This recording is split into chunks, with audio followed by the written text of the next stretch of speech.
Hey guys, and welcome back. Or if you're new around here, hi, my name's Georgia, and on my platforms here on the internet, I talk about true crime and history. And today's case perfectly sits at the intersection of those two things.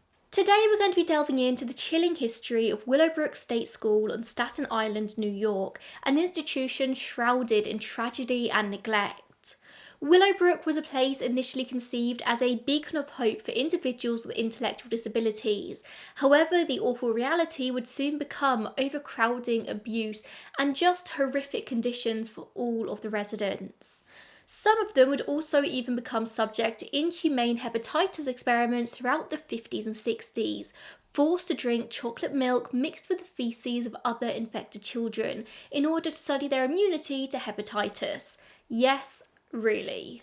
From its inception in the 1930s to the eventual closure in the 1980s, Willowbrook still serves as a stark reminder of the injustices faced by some of society's most vulnerable people, both throughout history and still today. For many years, the trauma suffered by those at Willowbrook went unseen by the outside world. That is, until journalist Gerardo Rivera filmed an expose that sent shockwaves around the world.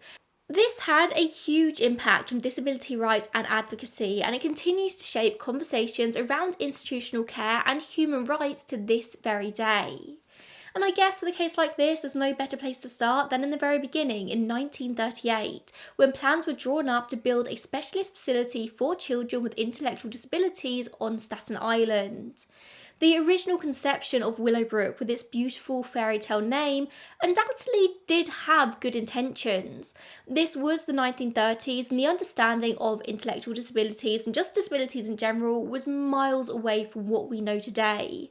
A perfect example of this is that when the plans were put in for Willowbrook, the legal documents referred to it as a school for mental defectives. When referring to history in this episode, we are going to be using a lot of incredibly outdated and now very, very offensive terms, but this was just the language used at the time, and in order to correctly represent history, we need to share those details. It was widely thought that removing intellectually disabled people, as is the more accepted term today, and placing them in institutions with around-the-clock specialised, and I use that term loosely, care, was the best for everyone involved, families and the person alike. This is what doctors told families, this is what the government told families, this is what everyone around them said. Parents genuinely thought their children would be better off in an institution than at home with them. The construction of Willowbrook was completed until 1942, but obviously that was around the same time the USA joined World War II, and so it was quickly transformed into an army hospital called Halloran General Hospital. When the war eventually came to an end, there were talks of turning it over to the Veterans Administration, but it was ultimately decided that it would go back to its original plans and they'd turn it into a state school. In October 1947, the New York State Department of Mental Hygiene would officially open Willowbrook, taking in their first residents. Now, Willowbrook was by no means the first of its kind. Institutions like this one had existed for hundreds of years across Europe, and then the USA followed suit. There were hundreds across America, but they were generally much smaller. No one had quite seen anything to the scale of Willowbrook. They could hold thousands of residents. Parents of intellectually disabled children were encouraged to send them away to institutions, and with a huge lack of education, they believed what their doctors were telling them, that their children would receive the best care possible, better than anything the parents could provide at home. And a lot of the doctors did really genuinely believe that, whether right or wrong. You couldn't provide the right therapies at home, they thought. Parents had other children, they had jobs to do, homes to look after. These children were better off being looked after by the experts. Willowbrook wasn't necessarily born out of a want to treat children horrifically. It was meant to be a place of care. But a lack of knowledge, and much more importantly, a severe lack of funding, would lead it down a dark, dark road. And despite this, Willowbrook would remain being one of the only options for a lot of families, and it constantly had a long, long wait list. Like, I'm talking thousands of names, thousands of children waiting to be sent to Willowbrook. Although sending your child to an underfunded institution doesn't seem like the best option today, these parents had no other support, they had no other ways to provide the care their kids needed, and there was also a lot of stigma. Upon its opening, Willowbrook was presented to the public, to the parents, as the perfect place for their children. It was advertised in all the local newspapers alongside photos depicting plenty of staff members tending to healthy-looking residents, smiles and happiness all around. The photos showed the residents receiving therapies, engaging in activities designed to make them productive members of society. And this is the USA, remember, becoming a productive money-earning member of society is always the end goal. And that is absolutely not meant to be a read. Before people jump at me, it's just the American dream. Every citizen of the United States should have an equal opportunity to achieve success and prosperity through hard work, determination, and initiative. This was the equal opportunity. But the advertising was false from the outset. Like, even in the early days, there just wasn't enough staff for the amount of residents, of which they just continued accepting more and more. By the early 1950s, it was clear that Willowbrook had a huge problem with overcrowding. By 1953, there were 3,000 residents, 4,000 in 1955, which was the maximum capacity, and soon exceeded 6,000. Not only were there too many residents, but it grew at such a rapid rate there was no way for staff to adjust to the levels of care needed. There was just one attendant for every 50 children, and the Department of Mental Hygiene just kept cutting that budget. And we're talking children here who require anything from just a small amount of daily assistance to round-the-clock daily care. According to statistics from the time, and a warning for language here, 70% of the children were severely or profoundly retarded, a word that would never be used nowadays, but I'm reading directly from statistics from the time. 60% were not toilet trained, 39% were not ambulatory, 30% had convulsive seizures, and 64% were incapable of feeding themselves. These were children who required so much care, the kind of children who today would receive one-to-one care in the equivalent setting, or at least you'd hope so. For the children who were capable of attending, there were some training programs going on, but it was just bare minimum enough that Willowbrook could officially be called a school. Fewer than 20% of the residents attended any kind of class, meaning that for the most part, all the patients did was just sit around all day unoccupied, no mental or physical stimulation of any kind. Dr. Jack Hammond, the director of Willowbrook State School, stated that overcrowding in the buildings makes care, treatment, supervision, and possible training of the patients difficult, if not impossible. When the patients are up and in the day rooms, they are crowded together, soiling, attacking each other, abusing themselves, and destroying their clothing. At night, in many of the dormitories, the beds must be placed together in order to provide sufficient space for all patients. Therefore, except for one narrow aisle, it is virtually necessary to climb over beds in order to reach the children. And this is the director of Willowbrook admitting this. They had zero budget. So very clearly, Willowbrook just became unable to deal with the amount of residents, and this just went on for decades, the conditions just getting worse and worse as the years passed.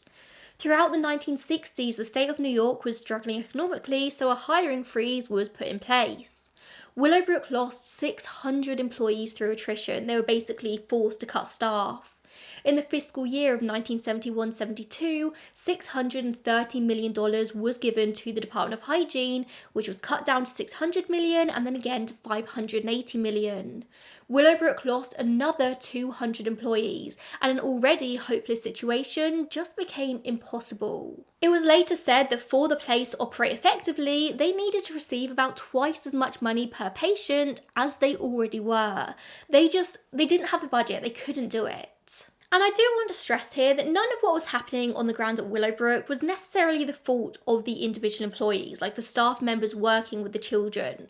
Sure, the higher ups, you can probably blame them, but the individual sort of like nurses working on the ground, most of them, it wasn't their fault. The majority of the attendants tried to care, but when you're dealing with up to 50 children per person, it's very easy to become overwhelmed. It's just not possible. I mean, most of these children were incapable of feeding themselves, meaning each of them had to be individually fed. Spending the time to feed 50 children a full meal though, that would take literally all day, and they didn't have the facilities to teach them how to feed themselves. So children would literally have food forced down them in just 2 to 3 minutes in order for staff to stick to targets. And if they weren't doing it in 2 to 3 minutes, it meant there was a kid at the end of the line who was just just going to starve. This force feeding would cause all kinds of problems, including pneumonia, of which countless children would end up dying at Willowbrook. Apparently the staff used to give out cookies and candy just by throwing them on the floor. It was said to be like feeding time at the zoo, but they just didn't have time to hand it out individually. And if they didn't have enough time to feed the children, they certainly didn't have time to dress them. Children would spend their days undressed, left to their own devices all day, every day. Staff had to come up with innovative ideas as to how to deal with so many children at once, such as developing something that they called cripple carts, wooden rolling carts that were originally used for children with physical disabilities who couldn't use the wheelchairs. Eventually, staff would just squeeze as many children as they possibly could into these carts so they could easily just transport them around the building, but it often meant them just being left parked in the day room for hours on end, just squeezed together. There was no physical or mental stimulation, so who knows what unlocked potential these kids could have had in the correct care. A lot of the staff just did the best with what they had. They simply didn't have the funding or the numbers to provide the care that they knew these kids needed. And once there, many staff members felt they couldn't leave, because if they did leave, who would come in next? Like, who wanted this job? Who wanted this trauma? How could they guarantee it wouldn't get any worse if they took a stand and quit? Whilst there was the good staff, there definitely was the bad staff as well, the abusive staff. And if the good staff left, the kids were just left with the bad. So a lot of the staff just became stuck as much as the children did. They tried to raise awareness, but it fell on deaf ears. There was nobody from the outside world coming to help, so they did what they could. Diane Bugliosi, a former employee, would later describe that she was given a thick steel key on her first day at work. She used it to open a heavy steel door and then found 2 more heavy steel doors behind. As she was walking through, she was wondering what kind of monster are they hiding behind 3 thick steel doors. I was given this key on that first day of work. Pretty heavy steel key, as you can see. I was told to go to a certain building, and I went there and I opened one door. It was a very heavy metal door. Turned the key, opened it, and I walked a couple of steps and I had to open a second door. I was directed down to the end of the hall. There was another steel door. At 19 years of age, I basically said to myself, what have I gotten myself into? Who is locked behind 3 steel doors? Pushed the door open, and when I walked in, on the other side of the door were 40 toddlers. And why in God's name were they locked behind 3 steel doors? It was like a fortress, these toddlers hidden from the outside world, like intellectual disabilities made them monsters, made them dangerous. As if all of this wasn't already bad enough, in the 1950s, one of the most controversial human experiments in American history was allowed to take place at Willowbrook, the hepatitis experiments. Thanks to a severe lack of toilets with hundreds of children sharing just one and a general lack of hygiene of any kind, children literally spending the day smeared with their own feces, disease was pretty rife at Willowbrook, particularly hepatitis and parasites. All of the children, and I mean every single one who entered the doors at Willowbrook, was said to contract hepatitis within just 6 months, meaning this would be the perfect place to test out the potentials of a hepatitis vaccine. Hepatitis has been the cause of countless deaths throughout human history. It has always been a pretty horrific disease to deal with. And although there are multiple different types of hepatitis that we know of, they all tend to affect the liver, and symptoms can include muscle and joint pain, a high temperature, sickness, tiredness, a loss of appetite, tummy pain, dark urine, itchy skin, and yellowing of the eyes. In the years after World War II, there was a lot of interest in hepatitis, and they wanted to find a potential vaccine thanks to 50,000 US soldiers being affected, but they didn't really know much about the disease. Enter Willowbrook. A man called Dr. Saul Krugman, a respected New York paediatrician, and his partner Dr. Jan Giles contacted Willowbrook about using their residents to test a preliminary vaccine. Everyone knew that Willowbrook was overrun with the disease, and it was a great idea to get new residents in, give them the vaccine, and see if they contracted it within the 6 months that everyone tended to. Now, of course, most parents aren't going to want to give their children an untested vaccine. I mean, nowadays vaccine testing has rigorous protocol behind it, very strict rules and regulations to follow. It has to go through so many stages before it is available to humans. But in the 1950s, not so much. Now, Dr. Krugman did know the shaky ethics behind infecting disabled children with a potentially deadly disease. He wrote in the 1958 paper that the decision was not one that was undertaken lightly, and that the strain of hepatitis found at Willowbrook wasn't very severe, and without the vaccine, they were going to get infected anyway, so he might as well. He said that any knowledge gained from this would help other Willowbrook students, and besides, it was all sanctioned by the Department of Mental Hygiene. They said it was fine, it's fine, I'm gonna do it anyway. 3 decades on from the original experiment in 1986, Krugman wrote another paper entitled The Willowbrook Hepatitis Studies Revisited: Ethical Aspects, in which he continued to defend his decision to carry out this experiment. He makes a number of points as to why it was all ethical and correct. 1, they were going to get hepatitis anyway. 2, hepatitis was known to be especially mild in 3 to 10-year-olds. 3, the artificially induced infection would induce immunity. 4, the children would be admitted to specialist units where they would be isolated from all the other infections happening around Willowbrook. And 5, the parents gave consent. They were allowed to ask questions, they could have a tour, they could withdraw their children at any time. So it must have been fine, right? Well, as I mentioned earlier, despite its horrors, Willowbrook had a huge wait list, and Krugman had to have children who weren't already infected for the purposes of his experiment. He offered parents on the wait list the option to have their children jump to the very front of the list and to have them placed in the newer, cleaner wards at Willowbrook in exchange for their participation. One mother would later say to Leah Rosenbaum for Forbes magazine that she was desperate and felt coerced. She was being denied help for her daughter unless she agreed to sign the consent form. She didn't know how to tend to her daughter's very specific needs at home, and she was being told again and again by doctors that Willowbrook would be the best place for her.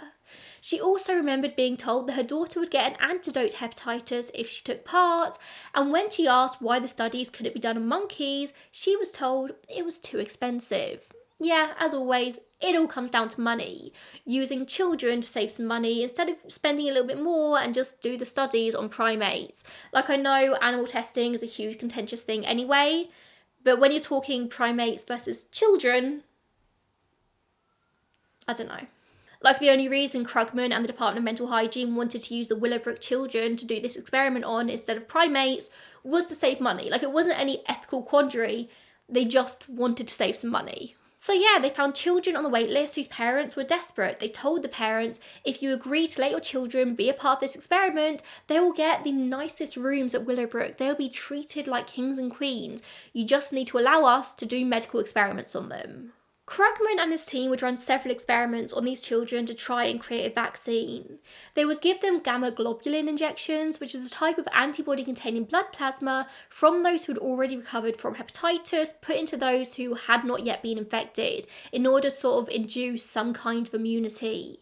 Other experiments exposed children to hepatitis with no administered globulin injection, so no previous immunity, whilst others were injected and then exposed to the virus, all under the very watchful eye of the medical team. One of the many ways in which some of the children were exposed to the virus was through the team taking infected feces from other residents and mixing it with chocolate milk, which they then fed to the uninfected children. They fed children feces that they knew was infected with disease. You can't exactly call that a controlled environment, especially when they knew that so many other diseases were rampant in Willowbrook as well. So many parasites. And this is just what we know about. This is what they have chosen to share. If they were willing to let children drink poo-infected chocolate milkshakes, what else did they allow? They'd also allow children to recover from hepatitis, then infect them all over again, which just seems unnecessarily cruel. They wanted to see if somebody who had recovered would remain immune or if they could be reinfected. But these were children, and not just children, intellectually disabled children. Krugman insisted until the day he died that he didn't choose Willowbrook so he could take advantage of vulnerable children. He argued that in doing so, in choosing Willowbrook, he actually helped the children there and gave them better living quarters than the other kids, which is a massive red flag in itself, because if you know the rest of the living facilities are subpar, why aren't you doing anything to fix it? Why are you oh yeah, we treated these children really well, but the rest of them, screw them, they didn't want to be part of the experiment, they can live in squalor. What is perhaps the most frustrating thing about all of this, the hepatitis experiments at Willowbrook, is it did yield results. Krugman discovered the hepatitis A and B strains, and he did definitely speed up the development of a hepatitis B vaccine. But at what cost? In saving some, he put the lives of multiple vulnerable children at risk. Like, are you ever justified in doing that?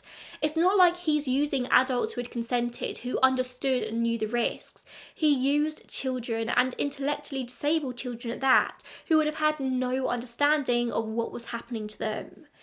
At its very basis, every physician takes an oath to do no harm, and whichever way you look at it, Krugman did violate that. At the time of the experiment, though, there wasn't much outcry. In fact, Krugman was lauded as a genius by his colleagues. He undeniably did make huge advances in the epidemiology field, and not just in hepatitis either. He would also make developments for measles and rubella vaccines during his time at Willowbrook, and he was hugely rewarded for his work. He became the president of the American Pediatric Society, and he received the prestigious Lasker Award. My baseline, though, is this. Despite the fact that they were able to successfully create a hepatitis vaccine thanks to this research, the ends never justify the means when it comes to human experimentation, especially when there's so much question over informed consent.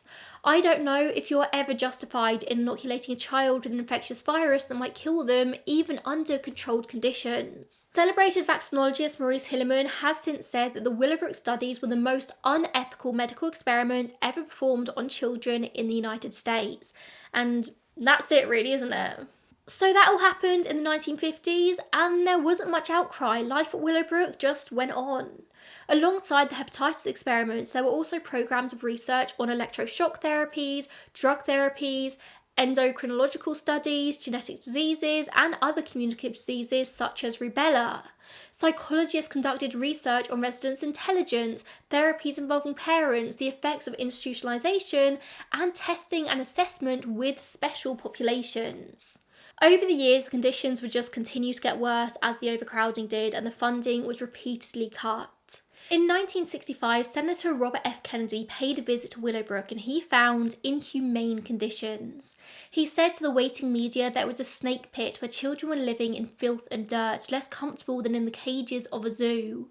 I visited the state institutions for the mentally retarded, and I think particularly at Willowbrook that we have a situation that borders on a snake pit, and that the children live in filth, that many of our fellow citizens are suffering tremendously because lack of attention, lack of imagination, lack of adequate manpower. There's very little future for the children or for those who are in these institutions.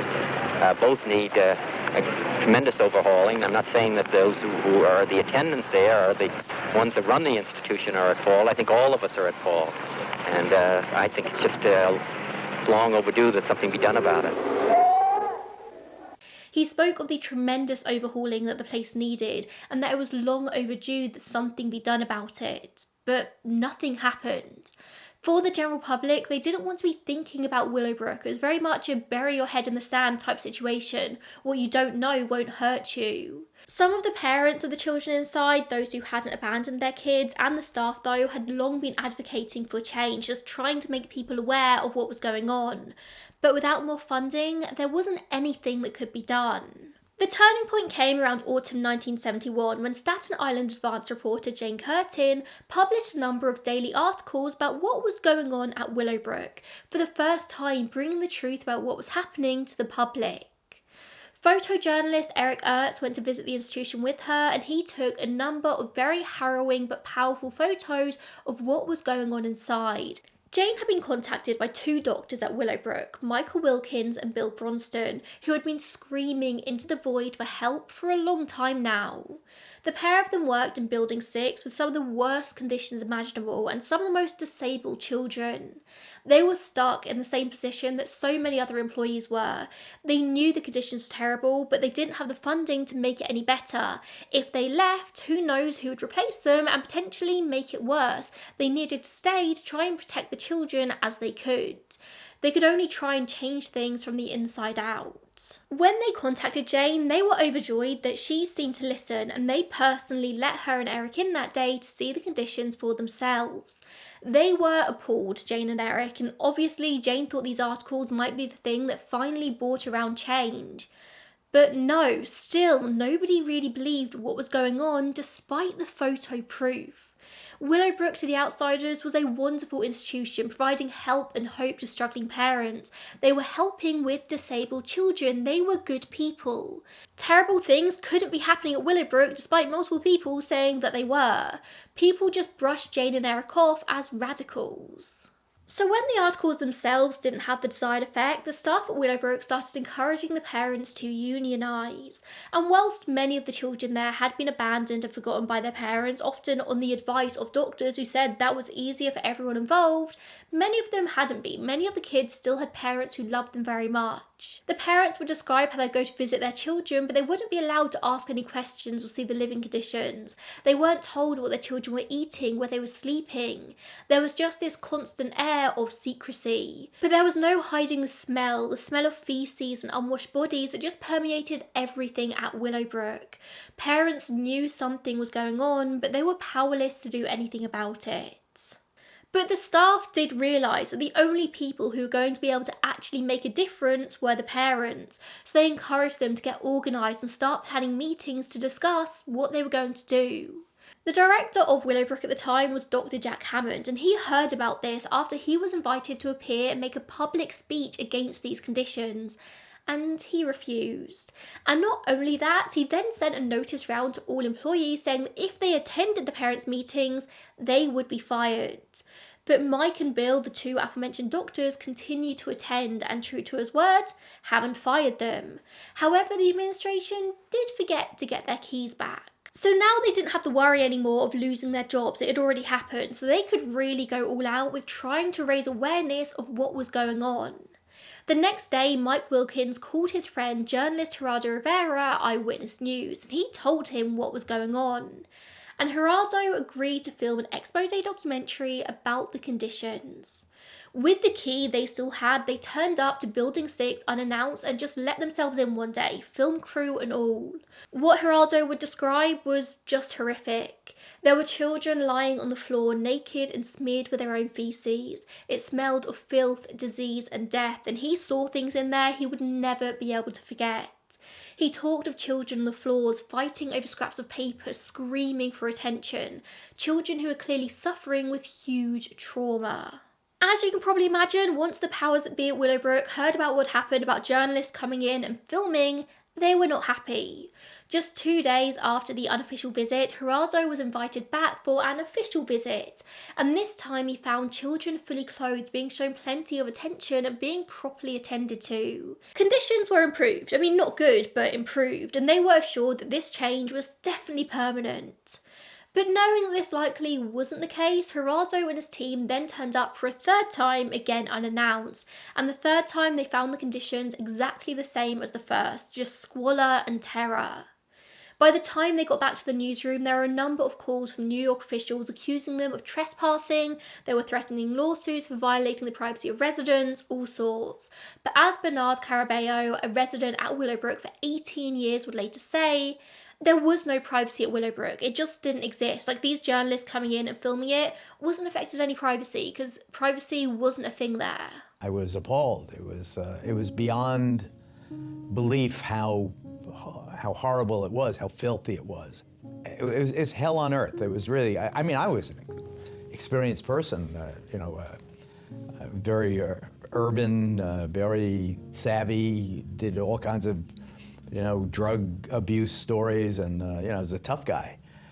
But when I saw Willowbrook, it was something that seared my soul. The administrators had a colder, academic excusing in a way as thinking that we were naive, that there was something that we were missing. And I think that my ignorance was my strength in the sense that I looked at it and said, are you kidding me?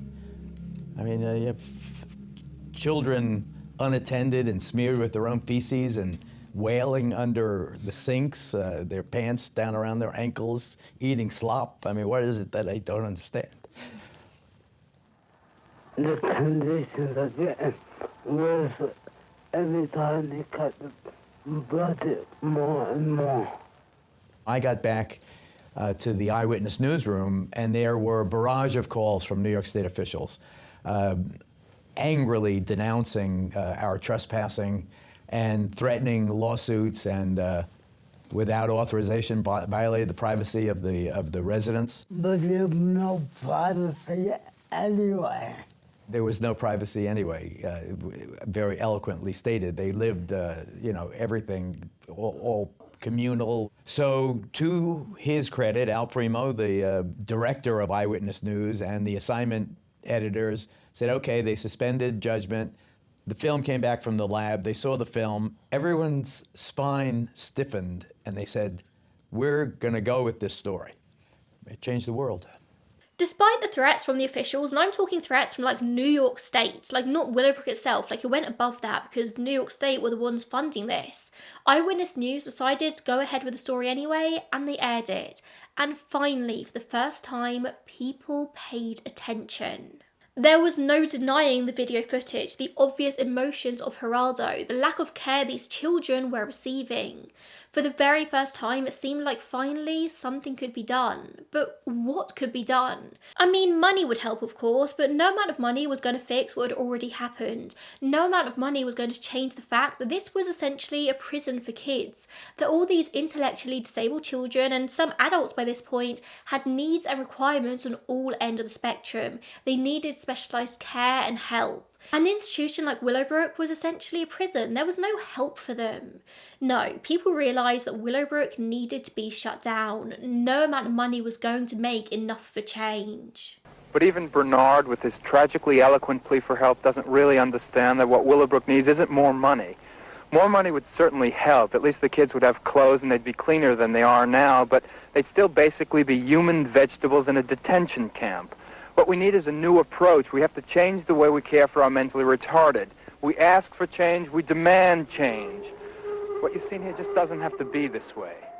Following the expose, which was named Willowbrook the Last Disgrace, the parents of 5,000 Willowbrook residents filed a class action federal lawsuit in 1972 to try and improve these conditions. They wanted to get an emergency intervention, and in doing so, they brought in a number of top leaders in the intellectual disability field to talk about what actually caring for people with special needs looked like. Eventually, the trial judge decided that he needed to see it with his own two eyes to really be able to make a decision here. And once he did that, there was no going back. Like, nobody could deny it once they saw it. He was horrified. By this point, they'd even tried to clean it up a little bit, and it was still so awful that on the back of the judge's visit, a Willowbrook consent decree was signed, committing New York State to improve conditions.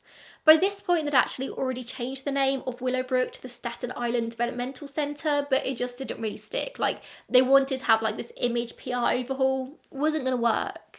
In 1975, 3 significant laws were enacted on the back of Willowbrook, all of which then led to the enactment of the Civil Rights for Institutionalized Persons Act of 1980, protecting the rights of people with disabilities in facilities. And this was the first law of its kind, the first time disabled people in institutions actually had some form of protection. And it's wild to think that they didn't before. Although it's worth saying that the promises made by this law have still been broken time and time again, the residents who escaped Willowbrook, who were sent to other institutions, just continue to deal with mistreatment, some of them still to this very day.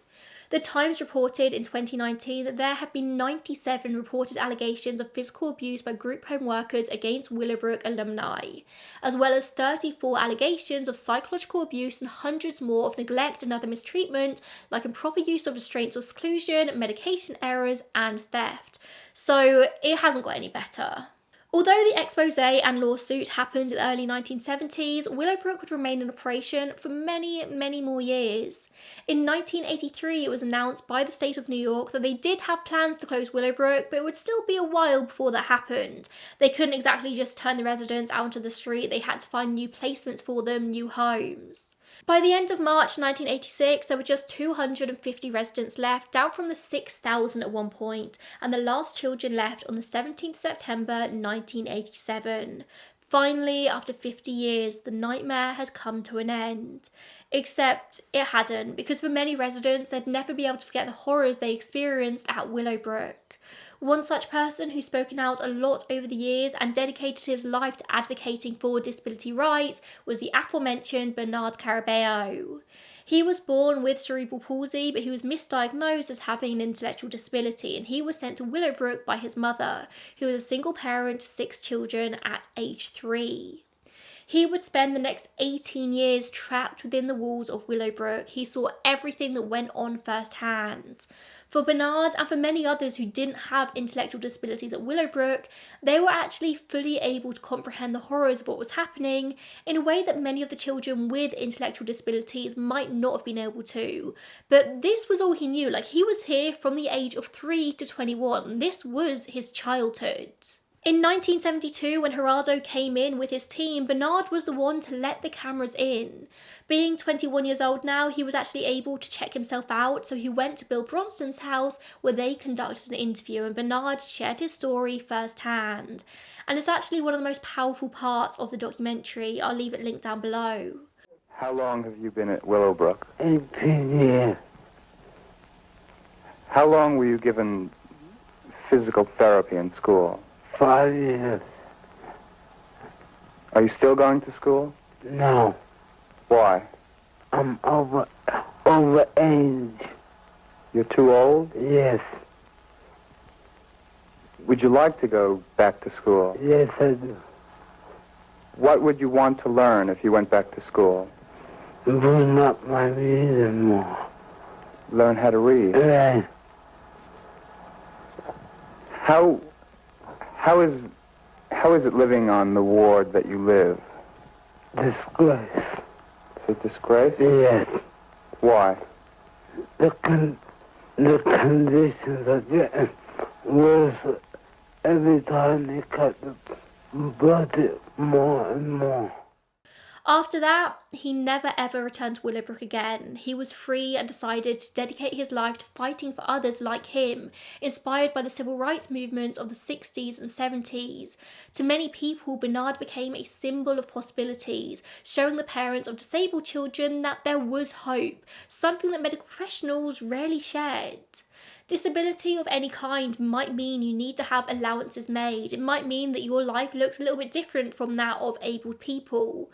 But it's not the be-all and end-all. Disabled people can live full, fulfilled lives, and Bernard became a symbol of that, even after everything he'd been through. I find it truly incredible that after living in such a horrible setting for all his formative years, he was able to come out the other side as such a well-spoken, well-rounded individual. Willowbrook stunted the natural curiosity of so many children, like so many were robbed of their potential, but for Bernard it seemed to be the opposite, not because of Willowbrook, but in spite of it. In 1980, he accepted a governor-appointed role as advocate for the New York State Office for People with Developmental Disabilities, where he led the fight to protect the rights of disabled New Yorkers. In 1986, he founded the Self-Advocacy Association of New York State, abbreviated to SANES, where he has gone to represent more than 700 individuals with intellectual and developmental disabilities living in New York State. After 37 years of this work, he retired, but he remains active in the community. He's still active on the Commissioner's Task Force on Willowbrook. He's wanting to enforce the rights of fellow former residents of the institution. He continues to speak out and advocate for the rights and freedoms of people with disabilities, and in 2020 he received an honorary Doctor of Humane Letters degree from the City University of New York College of Staten Island, which now sits on the land where Willowbrook once stood. It's a very full circle moment. To this day, Bernard and Gerardo Rivera remain very close friends. They describe each other as brothers over anything else. Since the expose, which actually won the prestigious Peabody Award, Gerardo has continued to advocate for the rights of disabled people. That day in Willowbrook changed his life forever. From 1950 to 1980, it's estimated that 12,000 patients, the vast majority of whom were children, died at Willowbrook. That's approximately 400 deaths a year, more than one a day. The causes of death varied, being down to neglect, violence, lack of nutrition, medical management, or experimentation. And there's not loads of records as to the deaths, but for the 1971 fiscal year, Willowbrook recorded 129 deaths, 11 of which were the result of choking, likely due to being fed so quickly, barely allowing any time for children to chew and swallow. Of course, we already know that hepatitis was rife, illness as a whole was rife, intestinal parasites and pneumonia, a huge amount of deaths were also down to them. We can be horrified at Willowbrook and scream and shout about how this should never happen again, but the truth is, it is still happening today. Disability rights still have a very long way to go all around the world. Mistreatment happens at every turn, whether we're talking about something as simple as accessibility or much darker things. A February 2020 article in the New York Times found that many alumni of Willowbrook continue to be abused in much smaller group homes, so history just repeats itself. The research conducted at Willowbrook, the hepatitis experiments, are held up today as an example of unacceptable breaches in human subject research.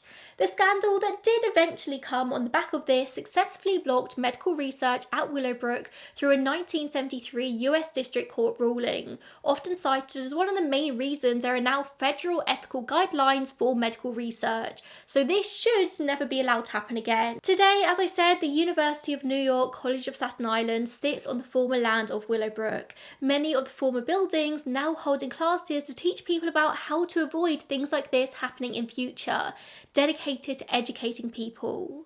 There's also Willowbrook Mile, a memorial walking trail on the former site, designed to be inclusive, progressive, sustainably designed, and universally accessible to all people, no matter ability and needs. What happened at Willowbrook will never change. The past is the past, history is history, but all we can do is hope that going forward, this kind of stuff is never allowed to happen again. Thank you so much for tuning in today, and I will see you in the next one. Bye guys.